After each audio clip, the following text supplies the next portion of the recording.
சக்திவேல் அவங்க அம்மாவை திட்டி வீட்டை விட்டு வெளியில அனுப்புவாரு. இனிமே ஒரு நிமிஷம் கூட நீ இந்த வீட்டுல இருக்கக்கூடாது. எப்படி ஆத்தா உனக்கு இப்படி செய்யறதுக்கு மனசு வந்தது? பழனியும் அவங்க அண்ணன் கிட்ட நிறைய பேசுவாரு. அண்ணன், நீ பண்றது பெரிய தப்பு. அம்மாவை வீட்டை விட்டு வெளியில அனுப்ப வேண்டாம், அம்மாவுக்கும் இந்த வீட்டுல பங்கு இருக்கு அப்படின்னு சொன்னதும் சக்திவேலு, இதே நம்ம அப்பன் சம்பாரிச்சது, நம்ம 3 பேரும் என்ன முடிவெடுக்கிறோமோ அதுதான் இங்க நடக்கும். இனிமே இந்த வீட்டுல உனக்கு இடம் கிடையாது, வெளியில போத்தா அப்படின்னு சொல்லிட்டு வெளியில அனுப்புவாரு. தாய வீட்டை விட்டு வெளியில அனுப்புறதெல்லாம் கொஞ்சம் கூட நல்லா இல்ல. அவங்களும் ஊருக்கு போயிருக்காங்க, அவங்களும் வந்துடட்டும், எல்லாருமா சேர்ந்து முடிவெடுக்கலாம். நீங்க அம்மாவை தயவு செய்து வெளியில அனுப்பாதீங்க, பெரியவங்கன்னு கொஞ்சமாவது இறக்கப்படுங்க அப்படின்னு வடிவு சொல்லுவாங்க. மாரியும் வெளியில அனுப்ப வேண்டாங்க அப்படின்னு சொல்லுவாங்க. குமாரும் அவங்க பாட்டிக்கு சப்போர்ட் பண்ணி தான் பேசுவாரு. யார் சொல்லியும் கேட்காம சக்திவேலு அவங்க அம்மாவை பிடிச்சு வெளியில அனுப்புவாரு. வெளியில தள்ளி விடுவாரு. எல்லாருமே சேர்ந்து வெளியில வருவாங்க. இவங்களோட சண்டை சத்தம் கேட்டு ராஜி, கோமதி, எல்லாருமே வெளியில வந்துருவாங்க. என் பையனோட நிச்சயதார்த்தத்தை நிறுத்தினேல, இனிமே ஒரு நிமிஷம் கூட நீ இந்த வீட்டுல இருக்க கூடாது. வெளியில எல்லாரும் வந்ததுக்கு அப்புறமும் மறுபடியும் அவங்க அம்மாவை பிடிச்சு தள்ளுவாரு. கோமதி தான் தாங்கி பிடிச்சுக்குவாங்க. என்ன பண்ணிட்டு இருக்கண்ணே?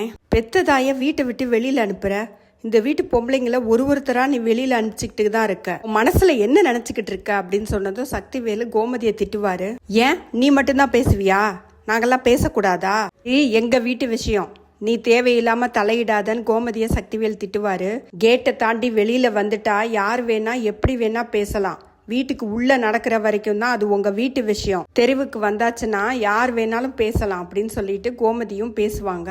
பழனியும், ஆத்தாவை வெளியில அனுப்புனா ஆத்தா எங்க போகும், அதுக்கு வேற இடம் கிடையாதுன்னு, அது எங்க போகும், வீட்டுக்குள்ள கூப்பிடுன்னு அப்படின்னு சொல்லுவாரு. முடியாதுடா, அதெல்லாம் முதலையே யோசிச்சிருக்கணும், வெளியில போ, இனிமே நீ இந்த இடத்துல ஒரு நிமிஷம் கூட இருக்காதன்னு மறுபடியும் அவங்க அம்மாவை பிடிச்சு தள்ளுனதும் கோமதி தாங்கி பிடிச்சுக்குவாங்க. அந்த நேரத்துல அங்க பாண்டியனும் வந்து நின்னுக்கிட்டு இருப்பாரு. என்னப்பா, என்ன விஷயம் அரசி அப்படின்னு அரசிக்கிட்ட கேட்டுக்கிட்டு இருப்பாரு.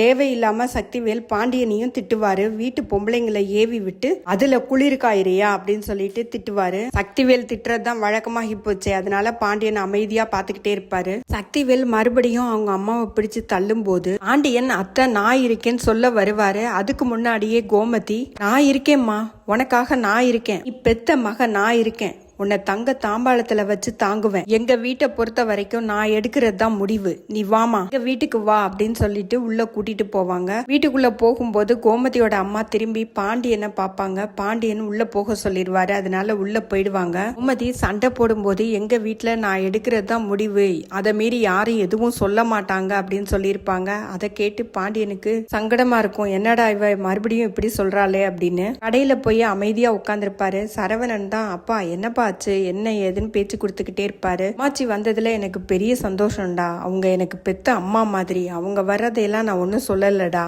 ஆனா உங்க அம்மா தான்டா, உங்க அம்மாவை கூட்டிட்டு வர்றதெல்லாம் தப்பு இல்ல, ஒரு வார்த்தை என்கிட்ட சொல்லணும்லடா, எதுவுமே சொல்லாம கூட்டிட்டு போறா, அவ எடுக்கிறதா முடிவுன்னு, அதுதான் ஒரு மாதிரி இருக்கு அப்படின்னு சொன்னதும், இல்லப்பா அம்மா ஏற்கனவே உங்ககிட்ட பேச மாட்டாங்கல்லப்பா, அம்மா உங்ககிட்ட கேட்டு நீங்க பதில் சொல்லாம நின்றுகிட்டு இருந்தீங்கன்னா அம்மாவுக்கு கஷ்டமாயிடும்ல, அதனால எதுவும் சொல்லாம விட்டுருக்கும்பா அப்படின்னு சொல்லிட்டு சரவணன் சொல்லுவாரு. ஏலே, என்னடா நினைச்சுக்கிட்டு இருக்கீங்க எல்லாரும், இந்த வீட்டுல எல்லாத்துக்கும் இழிச்சவன் பாண்டியன் ஒருத்தன் இருக்கான்னு நினைச்சுக்கிட்டு இருக்கீங்களா?